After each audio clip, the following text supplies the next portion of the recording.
Hi, I'm Lois Sonstegard, and today I want to talk a little bit about Daniel Pink's book, The Power of Regret. You know what? Regret is one of those things we don't like to think about. We don't want to talk about it. We want to just put it aside, right? Yet we've all experienced regret. It's not a comfortable emotion to feel, is it? It's one of those things we don't like. And so sometimes an event happens and we go, I have no regrets. Have you ever had a situation where you have said that? We all have, haven't we? Well, Daniel Pink tells us in his book that regrets should be embraced, not put off, shut aside, and that actually regret can even turn your life around for the better. He tells the story of Alfred Nobel, and you may know that story, but I'm going to repeat it because it's a powerful story. One day, Alfred Nobel woke up on an April morning in 1888,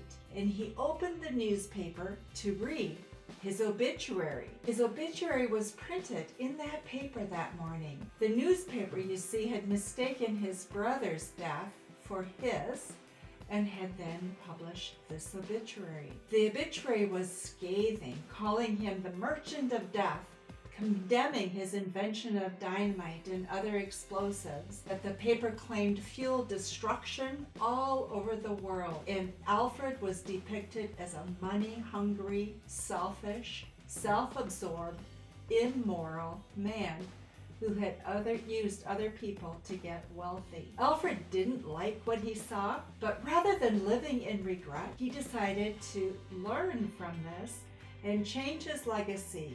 So he pledged 97% of his wealth to benefit mankind in the areas of physics, chemistry, physiology, medicine, literature, and peace.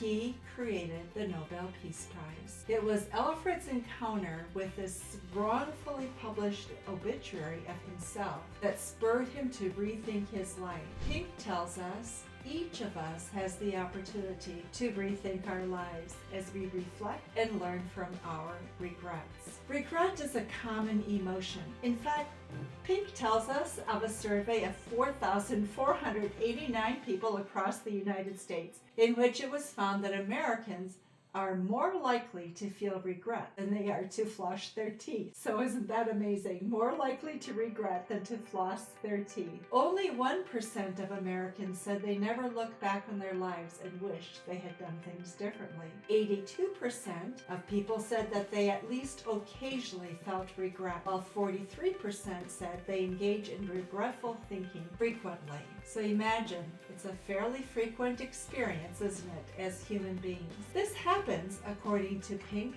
because humans are time-traveling storytellers.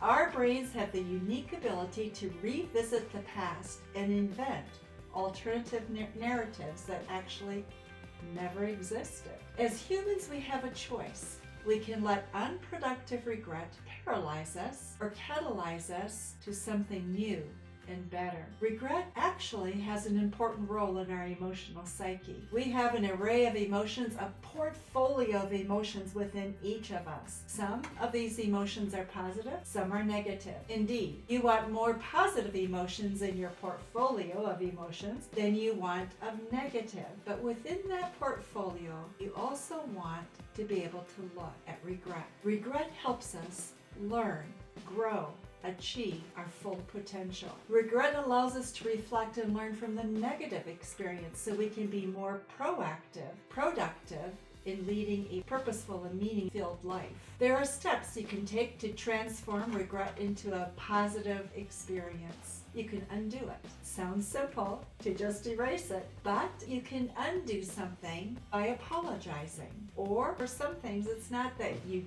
did something wrong that requires an apology.